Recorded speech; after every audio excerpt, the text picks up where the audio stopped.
아동만 보면 발기가 잘 되는데 꼭 여자친구나 아내랑만 하면 안 돼요 라고 하시는 분들이 많습니다. 20대 초반에 발기부전 약제를 먹으면 평생 이 약을 먹어야 되는 게 아니냐 걱정하시는 분들이 있어요. 근데 이런 것들을 매일 드실 경우 갑자기 성관계가 일어났을 때 단단한 정도라든지 이런 게 전반적으로 개선된다는 보고가 있었고요. 유산소 운동을 충분히 하시는 것이 발기 능력 향상에 많은 도움이 되는데요. 운동을 하셔야 됩니다. 한 번도 성관계를 하지 않았던 남성분들에게 꼭 알려드리고 싶은 것 중 하나는 안녕하십니까. 저는 서울 아산병원 비뇨기과에서 근무했었던 박정주라고 하고요. 현재는 이제 이수역 근처에 있는 강남 가대 비뇨기과에서 동식이로 일하고 있습니다. 여기 있는 요로 개혁을 이제 썼던 저자 중에 한 명이고요. 책을 쓰면서 많은 걸 이제 공부하고 또 다시 되새김질하면서 환자분들에게 도움이 많이 되고 있습니다. 네, 안녕하십니까. 저는 이제 요로개혁의 또 다른 저자 김윤중입니다. 서울 아산병원에서 똑같이 비뇨기과 트레이닝 하다가 지금 잠시 나와 있는 상황이고, 저는 강남 삼성역의 서울 리더스 비뇨기학과에서 부원장으로 공직의사로 지금 근무 중에 있습니다. 있습니다. 결론부터 말씀드리면 있고요.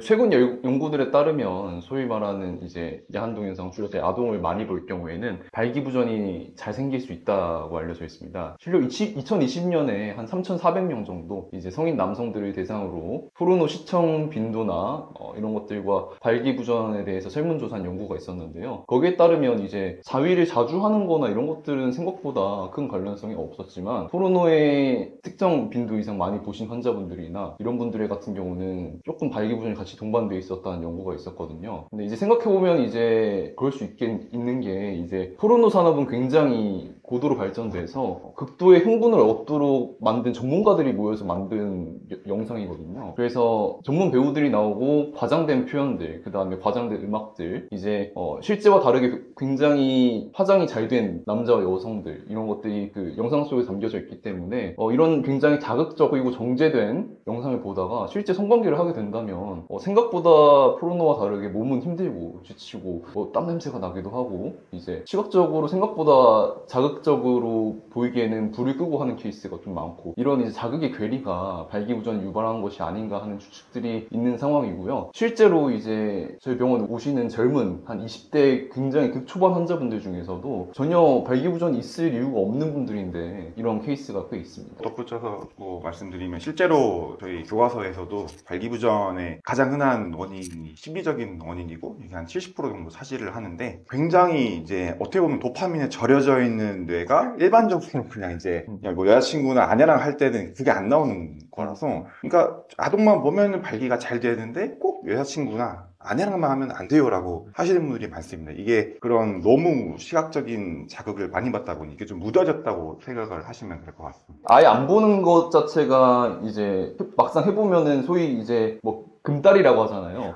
이런 것들이 이제 굉장히 오히려 스트레스를 줄 수가 있긴 하거든요. 근데 이제 제일 긍정적인 반응을 말씀드리는 거는 부부끼리 얘기를 충분히 나눠라 이겁니다. 왜냐면은 부부끼리 같이 소위 야동 같은 걸 보면서 이제 이런 것들 얘기를 나누고 자기는 내 이런 부분이 뭔가 도움이 됐어? 아니면은 난 이런 부분이 불편했어? 내가 어떻게 했으면 좋겠어 하면서 진솔한 얘기를 나눌 수 있는 것도 조금 도움이 될 수 있을 것 같거든요. 다만 이제 그런 것들 없이 특히 젊은 친구들 중에서는 이제 뭐 상대방을 무조건 만족시켜야겠다. 그리고 그거를 그 기준이 야동처럼 돼 있어요. 그래서 뭐 여기에서는 한 50분 동안 멈추지 않고 움직이던데 나는 왜 15분밖에 못하냐 뭐 이런 것들이 있는데 사실 의학적으로 15분, 20분 정도 하시는 거는 크게 지장이 없으신 상태거든요. 그래서 잘하는 것에 대한 기준치가 왜곡되어 있기 때문에 이제 남성과 여성과 성이 다름을 인지하고 요거에 대해서 서로 충분히 이야기를 소통하고 하는 게 건전한 부부관계가 되고 그런 것들이 이제 오히려 발기부전을 안심시킴으로써 그 심리적 안정감을 갖게 해서 발기부전이 호전될 수 있는 방법이지 않을까 개인적으로 생각합니다. 네, 정말 심리적인 안정이 네네. 중요한 게 단서니까 이제 보지 마 이렇게 하는 게 어떻게 보면 아씨 이러면서 아이 나도 안 돼 이러실 수가 있거든요. 그래서 꼭 막 금해라는 아니지만 어찌됐든 간에 좀 심리적으로 많이 편안하고 내려놓는 게 중요하고 너무 또 막 이거를 금하고 이런 방법보다는 조금 뭐 줄이거나 아니면 너무 조금 센 영상 말고 일반적인. 좀 그나마 좀 네네. 도파민 디톡스 시킬 수 있지 않을까. WWE 앞에 있는 게 있잖아요. Don't try this at home. 이제 그거는 자극을 위해서 좀 지나치게 과장된 영상이기 때문에 포르노 영상을 실제로 재현하는 거는 거의 불가능하다고 생각하시면 되겠습니다.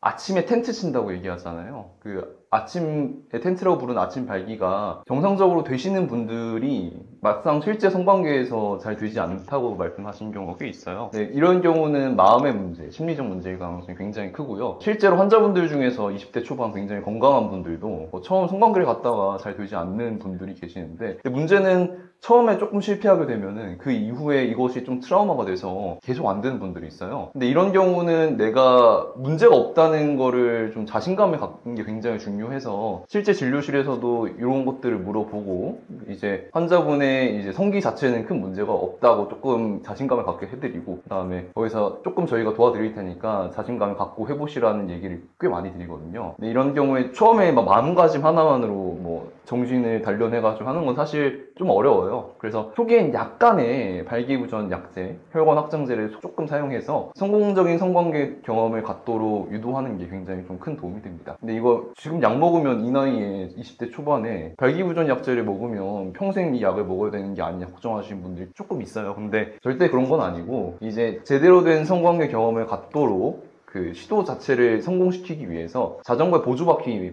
목적으로 조금 드린다고 설명드리고 있고요. 이해를 잘 하시고 잘 따라주시고, 그 성공적으로 성관계를 갖고 오신 다음에는 그 다음엔 잘 안 하시더라고요. 이제 또 사실 젊은 분들이야 당연히 이게 심리적인 게 제일 큰데, 나이 드신 분들은 이게 조금 죄송스러운 말씀일 수도 있겠지만 노화 때문에 안 설 수도 있습니다. 왜냐면은 이게 또 심리적인 원인 말고도 이제 흔히 얘기하는 이제 성기로 가는 혈관이 점점 안 좋아지게 되고, 또 나이가 들면 이제 신경도 많이 죽고 둔해지게 되기 때문에 노화 때문에도 오실 수가 있습니다. 그래서 이제 뭐 혈압이나 당뇨, 고지혈 같은 그런 만성 질환을 갖고 계시면 더더욱 이런 퇴행이 좀 빨리 올 수 있기 때문에 그런 거를 조절을 미리 좀 잘 해주시는 것도 도움이 되실 수가 있으십니다. 이 영상을 보시는 이제 한 번도 성관계를 하지 않았던 남성분들에게 꼭 알려드리고 싶은 것 중 하나는, 첫 성관계가 언제 어떻게 일어날지 모르겠지만 그런 무드가 있을 때 절대 만취는 하지 말라는 겁니다. 이제 술자리에 뻗어서 주무시는 분들이 굉장히 많잖아요. 근데 그런 거에서 알 수 있듯이 알코올은 이미 알려진 신경 반응을 차단하는 진정제에 속하는 약물이에요. 근데 발기는 신경계가 일단 흥분을 딱 해야 스파크가 튀어야 음경에 혈액을 공급하는 혈관들이 확장되면서 일어나는 신체적 반응이기 때문에 젊은 나이에 아무 질환이 없어서 발기 해면차 굉장히 튼튼한 사람이더라도 그 신경이 술 때문에 자버리고 있으면 발기를 하기 힘듭니다. 근데 첫 단추를 잘못 끼우게 되면은 욕한다더니 벌써부터 지금 문제가 있는 거야? 이래버리면 그 트라우마가 돼가지고 이후에 성관계도 좀 힘들어지고 좀 그런 것 때문에 연인관계 깨질 수도 있거든요. 그래서 첫 경험은 본인이 인지만 할 수 있다면 가능한 깨끗한 몸과 마음으로 진행하는 것이 여러모로 안전하다고 말씀드리고 싶습니다. 절대 술 먹고 하지 말아주세요. 아까도 뭐 말씀드렸지만 이제 나이가 드시면 그런 다른 질환 때문에 발기가 안 될 수 있어서 관리하시는 것도 중요하고 약 먹는 것도 중요하다고 보실 수가 있고요. 또 이제 그 남성 갱년기라고 점점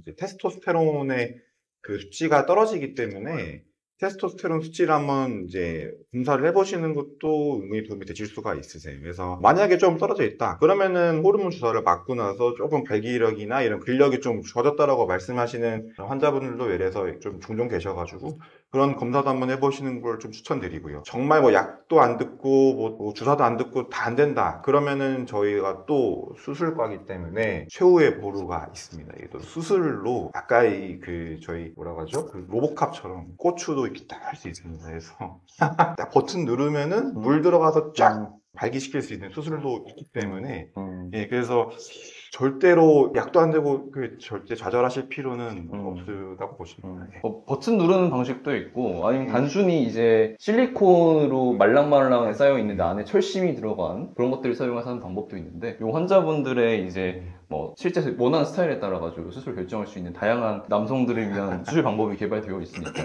그거는 이제 그런 문제가 있다면 충분히 상담하시고 한번 안내 받으시면 되겠습니다. 일단은 발기부전 단독으로 오신 분들은 조금 적고요. 보통 뭐 조루가 동반돼 있으시다거나 이제 다른 증상 질환들이 조금 동반돼 있어서 오시는 분들이 조금 있는데요. 일단 대부분 말씀하신 그거예요. 뭔가 상대방을 만족시켜주기 위해서 이렇게 해봤는데 이때 안 돼가지고 그 이후로 안 된다. 그러니까 항상 그 얘기를 해요.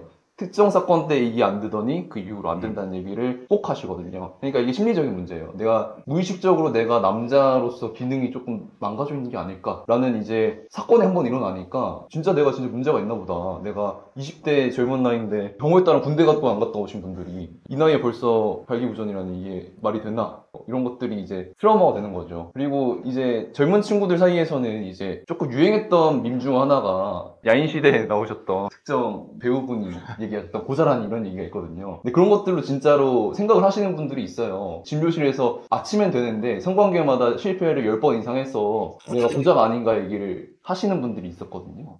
근데 그런 것들에 대해서는 이제 방금 말씀드렸던 그런 내용을 해드리는 거죠. 우선은 아침에 발기가 되신다는 거는 그 혈관 구조물 자체가 망가진 건 아니니까 마음 문제라서 일단은 약의 도움을 약간 받아보시고 그때 성공하신 환자분 문제 없는 거다. 이렇게 말씀드리죠. 우선 첫 번째는 유산소 운동이에요. 단순히 이제 그 근력 운동만 하시는 것보다 유산소 운동을 충분히 하시는 것이 발기 능력 향상에 많은 도움이 되는데요. 이게 순차 운동을 하셔야 됩니다. 결국 심폐 기능을 높이고 혈관 확장과 혈순환을 돕는 게 유산소 운동이라 하잖아요. 근데 발기는 결국 음경이 안에 있는 혈관 뭉치 안에 피가 몰려 들어가가지고 발기가 되는 현상이기 때문에 그 혈관 자체를 건강하게 만드는 유산소 운동이 도움이 많이 된다고 말씀드립니다. 근데 단순 걷기처럼 저강도 운동을 하는 건 큰 도움이 안 된다고 알려져 있거든요. 적어도 숨이 조금 차가지고 옆 사람이랑 대화가 살짝 힘들 정도로 그 정도의 운동을 하시는 것이 이제 제대로 된 유산소 운동이라고 볼 수 있겠습니다. 두 번째로는 근육 단련을 시키는 근력 운동도 당연히 도움이 됩니다. 근데 이제 요즘에는 그 하체를 하는 게 정력에 좋다고 말씀하시는 환자분들이 매일에서 종종 보여요. 근데 정확한 거는 큰 근육을 사용했을 때 하면서 웨이트 트레이닝을 했을 때 하지 않은 사람에 비해서 혈중 테스토스테론 연구 수치가 올라갔다는 연구가 있는데 그 근육량을 늘리기 제일 편한 운동 중에 하나가 하체이긴 해요. 그런 것들이 조금 섞여서 와전되지 않았을까 생각을 하고 그거랑 별개로 이제 변을 누는 도중에 조금 끊을 때 사용하는 근육이 있어요. 그 골반 바닥 근육, 골반은 저근이라고 그러는데 근데 이게 튼튼해지고 두꺼워진다면은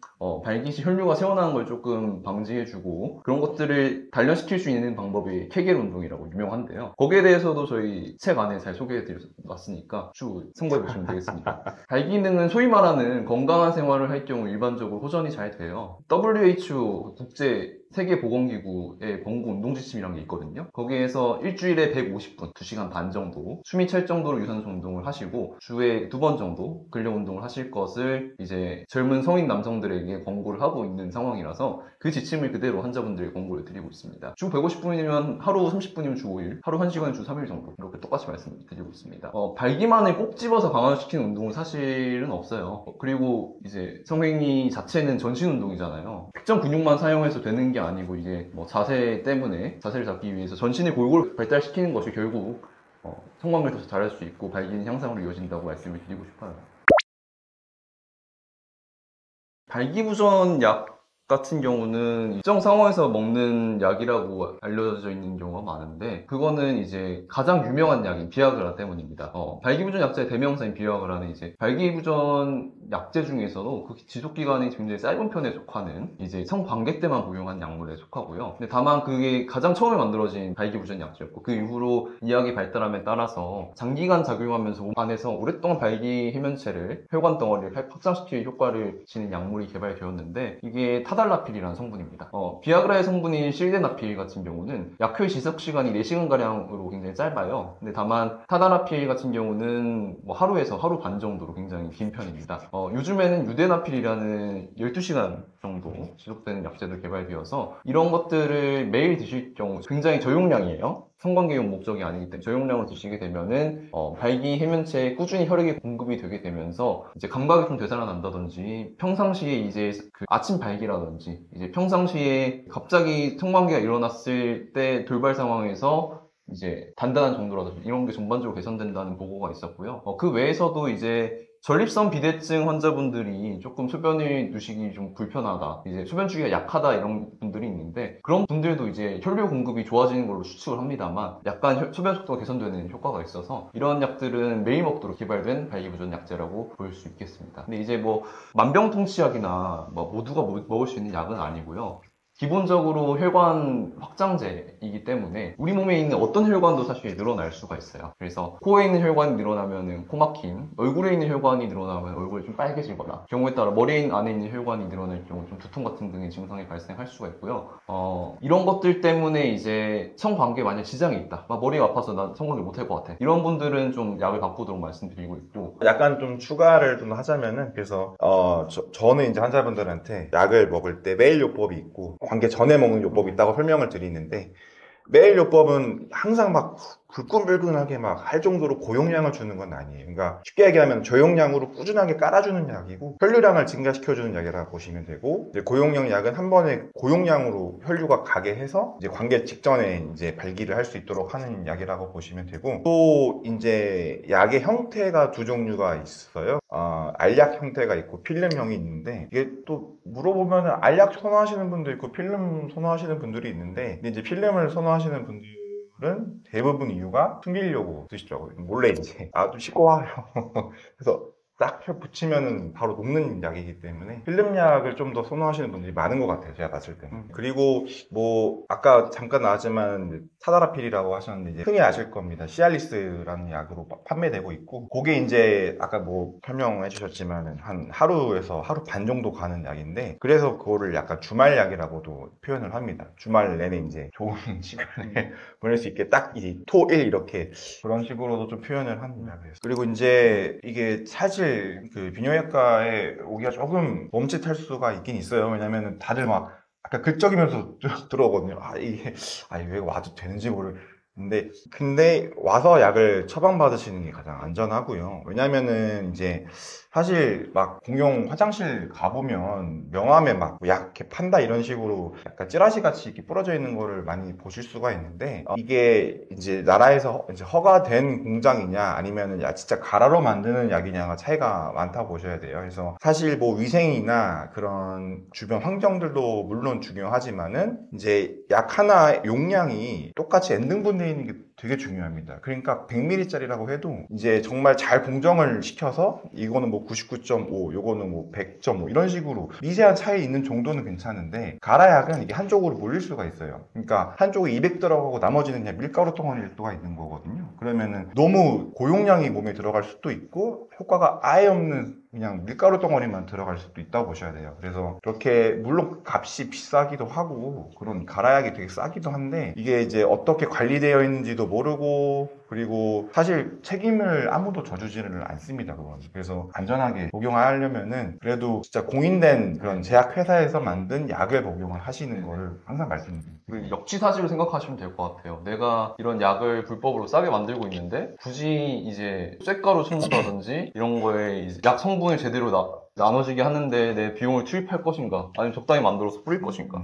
왜냐면은 아무도 그 공장을 신고할 수가 없거든요. 이제 국내에 있는 허가된 공장에 그런 사고가 발생하면은 바로 뉴스 뜨고 이제 징계를 받고 문을 닫아야 되는데, 그런 징계를 할 만한 것도 없고 신고할 것도 없으니까 공장주 입장에서는 그런 것들을 신경 쓰지 않는 게 금전적으로 이득이 될 거라고 역지사지로 생각하시면 조금 이런 약을 좀 피하셔야겠다는 생각이 드실 거예요.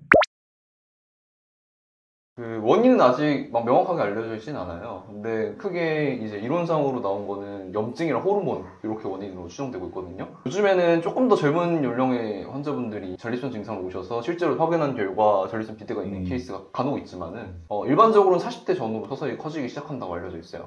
근데 이런 이론들 바탕으로 전립선 크기를 줄이기 위한 약제가 따로 개발돼 있고요. 그 실제 효과가 있습니다. 그래서 그런 약제들 같은 경우는 호르몬이 전립선에 작용하는 걸 좀 억제해서 전립선 커지는 걸 예방하기 때문에 호르몬이 좀 영향이 크다, 이 정도로 알려드리겠습니다.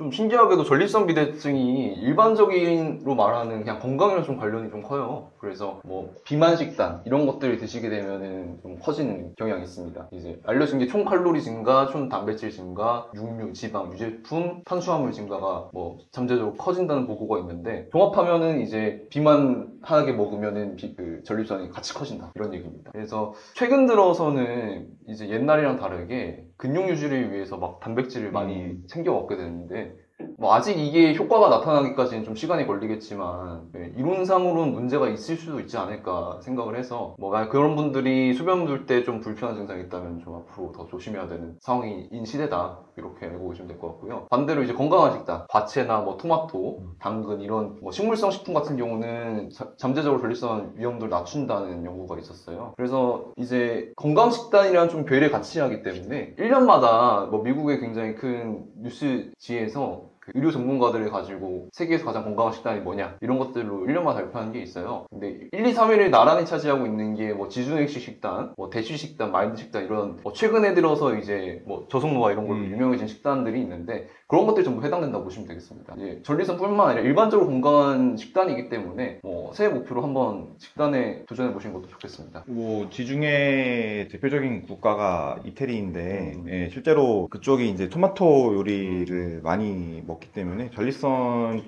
좀 강하다 이런 얘기도 뭐 좀 들어보셨을 거예요. 그런 라이코펜이나 뭐 카로틴 이런 게 좀 많은 음식을 드시는 게 전립선 건강에 좀 도움이 되실 수 있다 이렇게 보시면 되겠습니다. 그러니까 토마토 복용량이 많은 분이 그러니까 막 전립선 사이즈를 달리는 건 아니고 그런 증상이 조금 덜 호소했다 이런 건 있었어요. 근데 이제 사실 그거를 100% 정확하게 하려면은 사람들이 가둬놓고 토마토만 먹고 한 사람은 토마토 안 먹여야 되는데 그거는 인권적으로 문제가 있을 수 있기 때문에 그런 엄밀한 연구는 사실 이루어질 수가 없어서 이제 사례 연구 정도. 환자분들이 오시면은 음식이 뭐가 좋나 이렇게 물어보면은 이게 아까 말씀드린 것처럼 가둬놓고 먹여야 돼요. 이게 이제 막 정확하게 의학적으로 입증됐다 이런 거는 아닌데 그 토마토는 그래도 연구된 게 조금 있어서 도움이 이제 교과서적으로도 된다 이렇게 좀 보는 편이라고 생각하시면 될 것 같습니다. 건강식 그래서 제가 식단 알려드렸으니까 실제로 저도 지구인식 식단 거의 하고 있어가지고 토마토 많이 먹습니다. 일단 차이가 있는 게 전립선 비대증은 전립선 사이즈가 그냥 커져가지고 오줌이 나오는 것을 불편하게 하는 그냥 질환이고요. 근데 전립선 암은 그 크든 작든 상관없이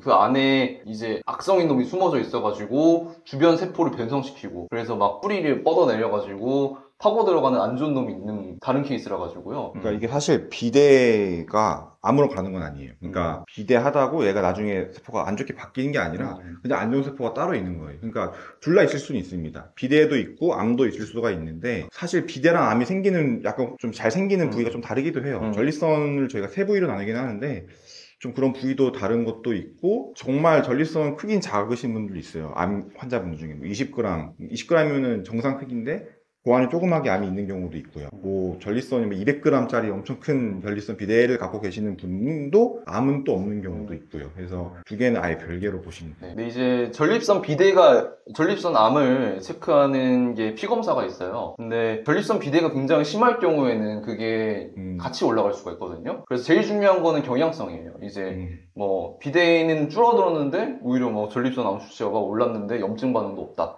이런 경우는 조금 암을 강하게 의심할 수 있는 상황이라서 그래서 이제 전립선 비대 환자분들인데도 불구하고 전립선암 점검을 조금씩 정기적으로 해드리는 이유가 그겁니다. 경향성을 봐야 돼서. 뭐 정말 운이 없게 암덩어리가 커져서 비대할 수 있습니다. 그러니까 암이 그냥 커져가지고 소변 안 나올 수도 있어요. 정말 운나.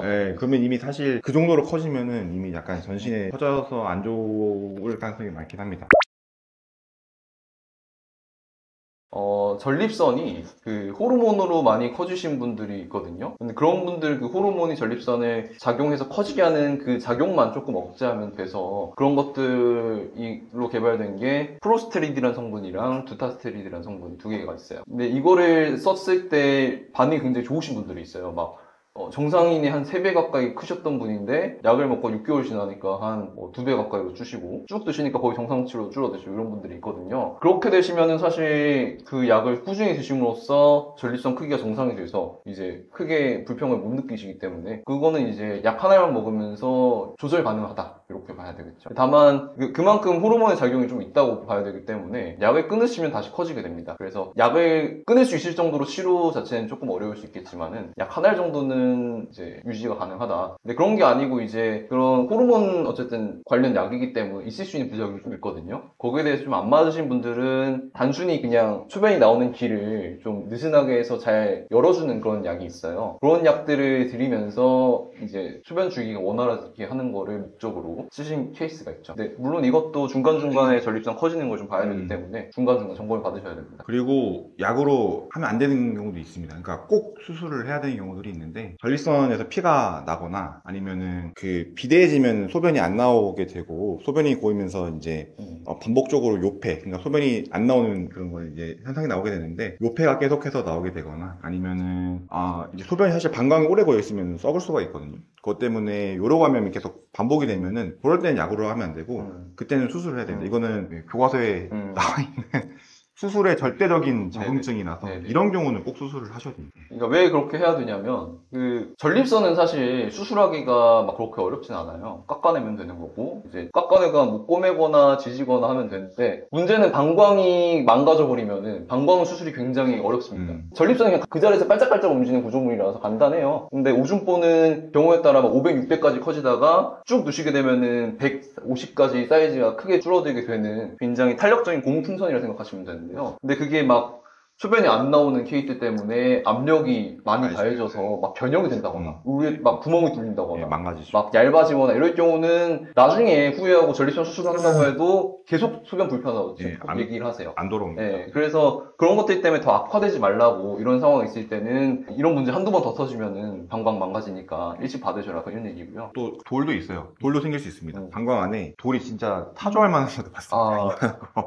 그러니까 소변을 못 보니까 고이게 되는데 이제 요로결석이 방광 안에 생기는 거거든요. 근데 요거가 이제 시간이 엄청 오래돼서 엑스레이를 찍었는데 깜짝 놀랐습니다. 돌이 있어도 무조건 수술을 하셔야 됩니다. 네. 그거 레이저로 일일이 쏴가지고 몇 시간 걸립니다. 아니면은 그거도 안 돼서 저는 예전에는 대복한 경우도 있어요. 열어가지고 꺼냈대요. 그냥 너무 커가지고 연 케이스도 좀 있었습니다.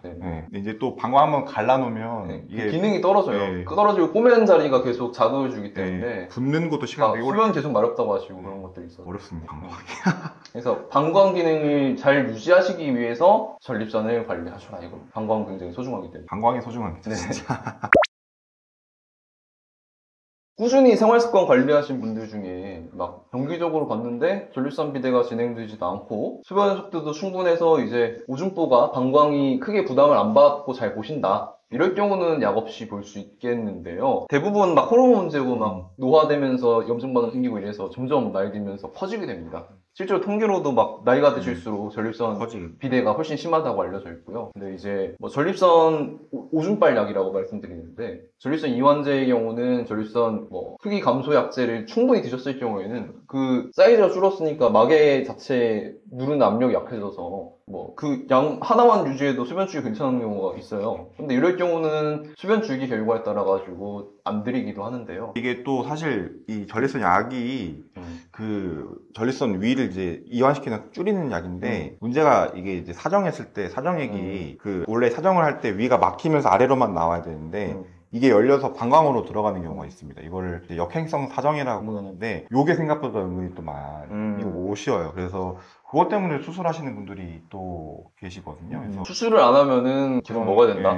그렇죠. 그런 부작용을 안고 가는 거는 어쩔 수가 없는 것 같습니다. 근데 다만 이제 그 의사랑 상담 없이 약을 계속 불편한 상황에서 끊어버리시게 되면은 그 사이에 방광이 망가지거든요. 압력을 받아가지고. 그래서 나중에 마음을 돌려잡고 이제 수술을 통해서 약을 안 먹기로 하겠어. 근데 해버리면 이미 방광 망가진 상태라서 전립선이 충분히 수술되고 다 열린 상태라도 계속 소변이 불편하다고 하시는 분들이 있으시거든요. 근데 그거는 수술을 늦게 받으셔서 그래요. 그리고 그 사이에 약으로 조절을 안 해서. 모든 운동이 사실 전립선에 좋다고 말씀드려도 좋을 정도로 운동 자체가 전립선에 좋다고 알려져 있습니다. 숨이 찰 정도로 운동을 하셨을 경우에 이제 원인은 확실하지 않지만 전립선 비대가 25%가량 더 적게 발견돼 있다는 연구가 있고요. 이제 뭐 운동선수처럼 막 숨이 넘어갈 듯이 격렬한 운동을 자주 하신 분들 같은 경우는 40%까지 더 적게 발견되었다는 보고가 있었어요. 근데 이제 뭐 격렬한 운동이랑 그 중등도 운동 이거는 이제 최대 심박수 기준으로 뭐 하는 조금 어려운 공식이긴 한데요. 이런 것들은 이제 가까운 병의원에 가셔가지고 한번 여쭤보시면 될 것 같고, 어쨌든 요약해서 말씀드리자면은 이제 조금 힘들게 운동을 해야 효과가 있었다 이렇게 보시면 되고요. 그거랑 이제 사실 별개로 전립선 염이 좀 다를 수 있어요. 그러니까 이건 젊은 남성분들 많이 오는 질환인데 만성 전립선염이라고 약간 회음부, 골반 부위 좀 불편하고 우리한 느낌 들고 그런 질환을 많이 갖고 계시거든요. 근데 그런 경우는 배에 압이 올라가는 웨이트를 너무 많이 하거나 자전거를 오래 타시는 거는 좋지는 않을 수는 있습니다. 그것도 이제 비대랑은 좀 다르기 때문에. 그 전립선에 압력이 가해지면 그런 증상이 있을 수가 있거든요. 자전거가 사실 그 사이즈 피팅이라고 하는데 팔다리 길이랑 이런 걸 잘 맞춰서 타면은 큰 문제가 없다는 보고도 또 있어요. 그래가지고 그러니까 타고 났는데 이제 엉덩이에 끊어질 듯이 아프다. 그런 경우는 자전거 사이즈가 안 맞을 수가 있으니까 그거는 가까운 자전거점에서 가서 사이즈 조절하셔야 되고 그건 제가 실제로 경험했던 겁니다. 제가 예전에 자전거를 거의 제주도 일주일 간 적이 있어가지고 그 이후에 조금 수변이 힘들었던 적이 있었는데요. 근데 중간에 이제 자전거를 좀 타는 도중에 그게 안장이 내려가서 그렇더라고요. 그래서 조절하니까 그 증상 사라져가지고 괜찮았던 적이 있었습니다. 케겔 운동이 또 효과가 될 수가 있습니다. 그래서 이제 골반 아래 근육을 강화시키는 운동인데 비대 환자들 중에 이제 관략근 쪽에 조절 이상이 있는 분들이 같이 동반되어 있는 경우에는 요거를 좀 운동을 하시는 게 조금 도움이 될 수 있습니다. 어떻게 하나요? 그 변을 누다가 그 끊을 때 나는 느낌이 있잖아요. 그때 힘이 들어가는 게 골반 근육이거든요.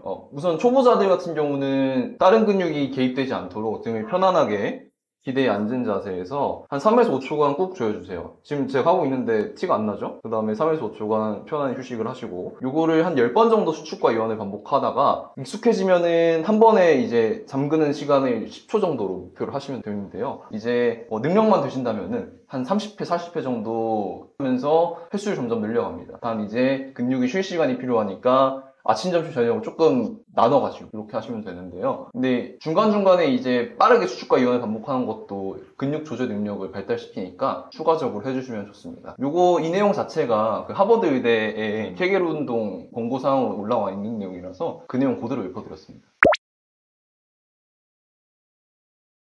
원래 수술을 하는 과를 굉장히 하고 싶었고 수술도 필드가 굉장히 종류가 다양한데 이제 약간 정말 막 조그만 장기 보는 과들은 이게 너무 막 거기만 해야 되니까 좀 흥미가 없더라고요, 저는 개인적으로. 그래서 이제 그쪽 과들, 뭐 조그만 장기 보는 과들, 이비인후과나 안과나 이런 데는 그래서 좀 배제했고, 성형외과도 이게 혈관을 잇는 게 되게 일이더라고요. 되게 미세 혈관 다 이어줘야 되는 것도 좀 안 맞아서 약간 좀 큼직큼직한 거 하는 과 하고 싶었고, 일반 분들은 그냥 남성 쪽 많이 하는 걸로 아실 수 있는 분들이 많은데, 이제 실제로 대학병원은 신장이나 이제 방광, 암 수술 다 하는 거라 되게 크거든요, 수술이. 그래서 그런 게 되게 재미있어 보여서, 그래서 좀 큰 수술을 하고 싶고, 그리고 또 약도 쓸 수 있는 과기도 해요. 그러니까 이게 수술만 하는 것도 아니고 약으로도 효과를 잘 볼 수 있는 좀 재미난 과여서 그래서 저는 여기 가게 됐습니다.